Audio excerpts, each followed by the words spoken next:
All right, I'm back for another try at the BT Epic. The BT Epic is definitely one of the biggest races that I do all year, so I did a ton of training this summer. I thought it was going to be enough. I trained early in the morning and pretty much any other time that I could get out on a ride, no matter the distance. And last year, whenever I did this event, I did this on my 2023 Marin Rift Zone 1, and it was an absolute blast, but let me tell you, that bike was a little bit heavier than what I would like it to be because it's not an XC race bike. It's a trail bike. So I wound up picking up this beauty of a bike. This is the Superior Issue R that you can find over on Bikes Online.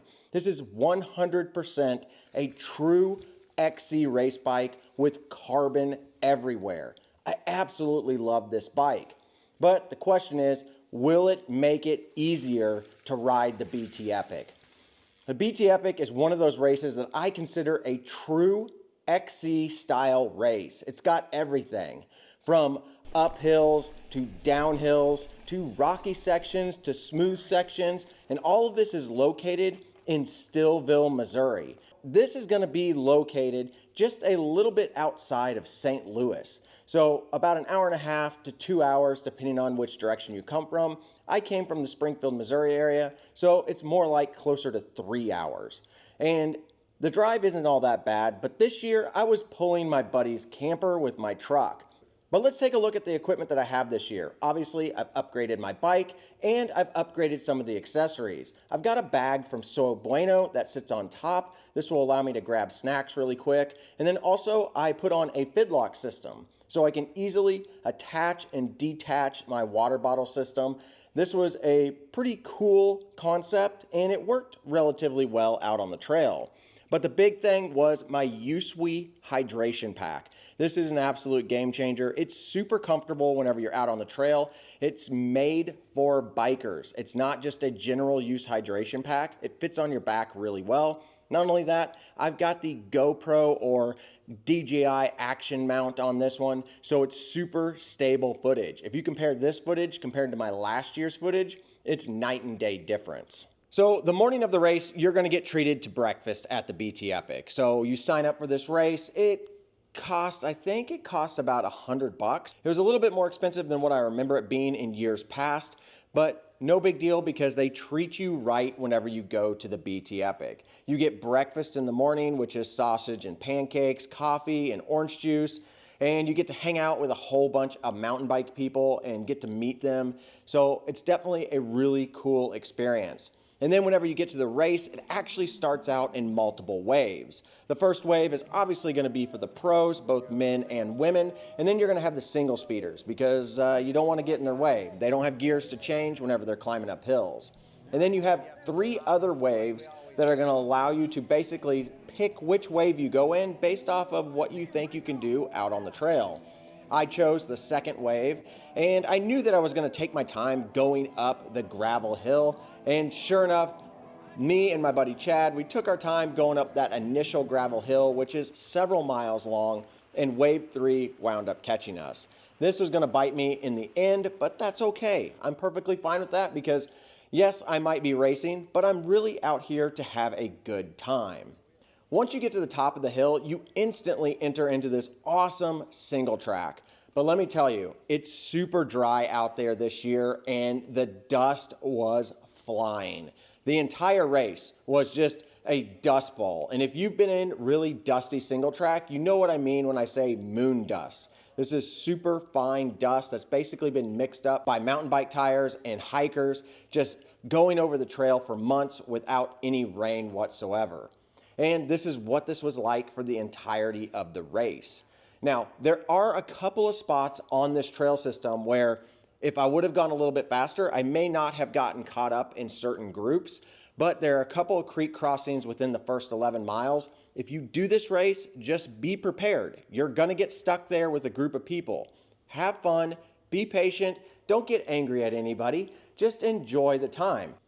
But moving on, this race has 4 aid stations. So if you're curious about how these aid stations are spaced out, they're actually done really well. It's about every 10 to 12 miles you can expect to have an aid station. And let me tell you, 3 years ago, I ran into an issue where one of the aid stations, the third one, was not stocked.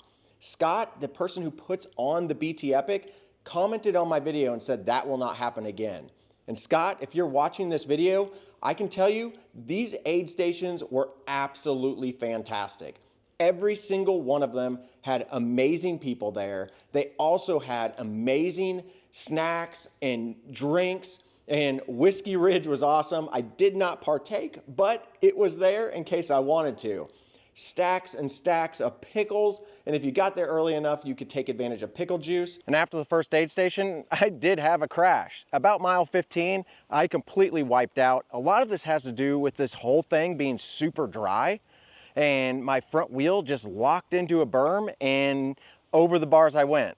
Luckily, I was okay. One of my wheels did sustain a little bit of damage, but I checked and the wheel manufacturer says that this is going to be okay. It's normal wear and tear, shouldn't have anything to worry about. But shortly after that, at mile 17, I got a massive flat. The sidewall of my back tire actually split open. I was luckily able to actually patch this with 2 plugs, one large one and one small one. I aired it up to 25 PSI with my Psych Plus pump. Knowing exactly what PSI I was putting this at was really nice. And sure enough, this thing actually held. I have no idea how this held. I did not expect a sidewall puncture like this to actually hold with a plug, but it actually made it through the entire race. But at the second aid station, that's where the grilled cheese sandwiches are. And let me tell you, when you get to mile 21 and you are just hungry and you're tired already of eating gels or gummies or waffles, a hot grilled cheese hits the spot. So these 2 people right here making the grilled cheeses, props to you guys. Fantastic. Now the second aid station is also where you will pick up your drop bag. So if you have items that you want to pick up in the middle of the race, this is where it would be done. And you can also put stuff back in your drop bag to have sent back to camp. So if you have a jacket or anything like that, you can stash it in that and you'll get it all back. Now, after the second aid station, you're gonna get some of the best trail riding in this ride. I absolutely love right after the second aid station.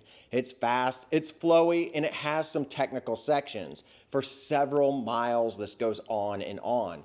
And let me tell you, there are some really good sustained downhills, but you've gotta be prepared. You've gotta have your climbing legs ready, because even though the next 20 miles from the second aid station is technically a downhill overall, it's got insane climbing. But the good news is it's got more downhill than it's actually got uphill. Okay, 27.4 miles in. Yeah, I'm hurting. I am hurting. My body is starting to cramp. And yeah, this is hard. This is super hard. And it's getting kind of hot too, so that's adding to it. I'm gonna keep at it. I'm just gonna take a quick, probably 5-minute break here and see if I can gather it all together. So I think the next aid station is between mile 32 and 34. And then the Three Sisters start at 38. So yeah, we've got some climbing to do still, big time. So your first big climb section is gonna be on the way to the third aid station. And there's a reason why they call it Whiskey Ridge, because by the time you make it to the top, you definitely want a shot of whiskey, because it is a very challenging climb. And this year it was pretty hot. And when I say pretty hot, it was in the 70s, but that sun was pounding down and I was surprisingly hot. I wanted to dive into the woods as much as I could, stay out of the sunlight, and get as much shade as possible. After getting to Whiskey Ridge and getting a snack and filling up on water, I took off and I knew I was heading towards what I think is the most challenging part of this entire ride, and that is the Three Sisters. So about mile 38, you can expect to have the 3 hardest climbs right in a row. And you might think, oh cool, 3 hard climbs. It's gotta have 3 awesome downhills. You won't remember the downhills at all. These climbs will beat the soul out of you. I literally can't describe how hard these hills are to actually climb. It's so mentally tasking at this point, it's unbelievable. I thought I prepared for this. Okay, I'm at the Three Sisters, for sure. That's what they look like. I don't know which sister this is, but I started cramping, so I'm gonna take a short 5-minute break, kind of try to get these cramps to go away, get my heart rate down before I conquer the rest of this. I know that last year, like I said, I think this only took me 30 minutes. I think I can do it. Break time, and back at it. I was completely wrong. I thought having a 24 pound bike was gonna prepare me for this. I was completely wrong. These hills are hard no matter what. Now, the only thing I can think that could beat these hills, and it might still be a challenge, is an e-bike. Oh, yeah, that was fun. Okay, we're walking this. No shame in this game. No shame in this game. Needless to say, after lots of moaning and groaning, I actually made it through the Three Sisters. Now, once you make it through the Three Sisters, you're pretty much back at the Bass Resort Campground where you started. And you think, oh, this is awesome. I'm actually done with this race. No, you're not. You're not even close. You've got 8 miles to go. Yes, you can see the finish line. And yes, you can hear the people cheering, but you are not done. You'll get to this awesome aid station, and they had cooked up some bacon, and let me tell you, that absolutely hit the spot. After this aid station, you've got a road climb for, I would say it feels like roughly a mile. It might not be quite that long, but it's a super steep hill that reaches upwards of 20% grade. Now, after you get to the top of that hill, you're gonna have 2, maybe 3 miles of gravel road that you're gonna be going down, and that will feel like you're going the wrong direction at one point. You'll see where the trail crosses over. You may get confused and think you're supposed to turn there. You're not. You're supposed to keep going forward until you go left onto the trail system. And then eventually, whenever you get onto the single track, you've got about 5 miles left. Shortly after you get onto this single track, you will run into some of the more technical stuff that's on this particular trail system, but no worries. It's not super challenging. They've done a really good job of maintaining this section, and I find it pretty fun. Now, after this, you are gonna have several punchy climbs, and the last 5 miles are gonna feel like 30 miles. It feels like forever. But let me tell you, whenever you get about 2 miles away from the finish and you cross over that gravel road again, you can pretty much guarantee that you're home free. You are very, very close to being finished with this race. And with about a mile to go, you can see the road that you climbed up over on your right. You'll zoom down this hill. Eventually, you'll zoom past the aid station that you just stopped at and got that bacon. And then you're on the home stretch. And you finish this race. You're done. You finished the BT Epic. Woo! Yes. And let me tell you, it is so rewarding to be done with this race. There's a reason why this race is called the BT Epic. It may only be around 50 miles, and that may sound easy, but this is over 5,400 feet of climbing in the Ozark Hills that are completely relentless. And whenever there's 54 feet of climbing in the Ozark Hills, not the mountains, because these don't go up as high as mountains do, it's a lot of up and down. There's not a lot of super long sustained climbs. It's a lot of gradual ups and gradual downs, and eventually that takes a huge toll on you. So if you do or you did complete the BT Epic, good for you, because this is one serious race. So the big question that I had for this race was, will this bike that's extremely expensive but extremely light and very efficient actually make a difference? Did it make me faster overall in comparison to a Rift Zone 1, which is literally a third of the price of what this bike costs? And the answer is kind of. I did have a ride time that was faster, but my overall elapsed time was longer, and that has a lot to do with the flat tire that I got, the crash that I had, and just taking a little bit of time at the aid stations. I thought I was zooming through the aid stations the entire time. It turns out I probably wasn't going as fast as what I was last year. And it also could be, maybe I wasn't going as fast as what I was last year down hills, because there is a little bit of sketchiness when it comes to a full XC race bike.